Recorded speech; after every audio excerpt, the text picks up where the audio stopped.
College की facilities की बात करें वो आउटस्टैंडिंग। और आने वाली नस्लें बीजेपी को सवाल पूछेंगी। দেশের কঠিনতম পরীক্ষায় মেধার পরিচয় দিয়ে এক ঝাঁক তরুণ ডাক্তার হওয়ার স্বপ্ন দেখছিলেন, কিন্তু ক্লাসরুমে যাওয়ার বদলে তারা এখন রাস্তায়। অদ্ভুত বিষয় হলো, তাদের অপরাধ পড়াশোনায় ঘাটতি নয়, বরং তাদের ধর্মীয় পরিচয়। যখন একটি মেডিকেল কলেজের 50 জন শিক্ষার্থীর মধ্যে 46 জনই এক বিশেষ ধর্মের হয়, ঠিক তখনই হঠাৎ করে সেই কলেজের পরিকাঠামো খারাপ হয়ে যায়। যে প্রতিষ্ঠানের উদ্বোধন স্বয়ং প্রধানমন্ত্রী করেছিলেন, রাতারাতি তার স্বীকৃতি কেড়ে নেওয়া হলো। এটা কি নিয়ম রক্ষার অজুহাত, নাকি সাম্প্রদায়িক চাপের কাছে এক বড় পরাজয়? আজকের বিশ্লেষণে আপনাদের সাথে আছি আমি ফারাহ দিবা, আর আপনারা দেখছেন ভয়েস অফ বেঙ্গল। আজ এমন এক সংবাদের গভীরে আমরা যাব, যেখানে মেধা আর রাজনীতির লড়াইয়ে অনিশ্চয়তার মুখে পড়েছে 50টি মেধাবী প্রাণ।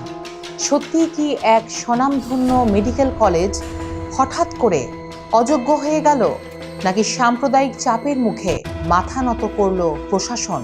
চলুন দেখে নেই ঠিক কি ঘটেছিল জম্মুর কাটরায়।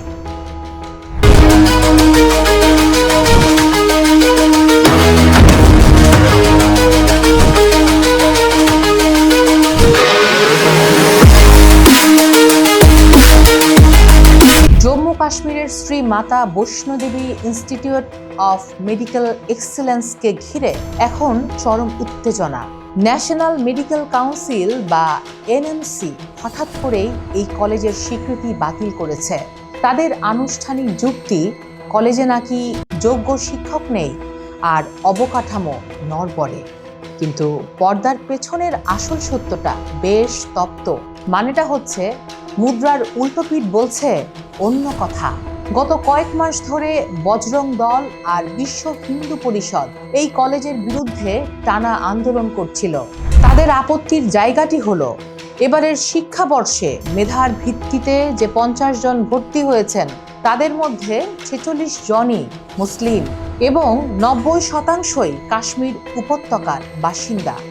হিন্দুত্ববাদী সংগঠনগুলোর দাবি ছিল, মন্দিরের টাকায় তৈরি প্রতিষ্ঠানে কেন মুসলিমরা প্রাধান্য পাবে? তারা একে মেডিকেল শিক্ষার ইসলামীকরণ বলেও প্রচার করতে থাকে।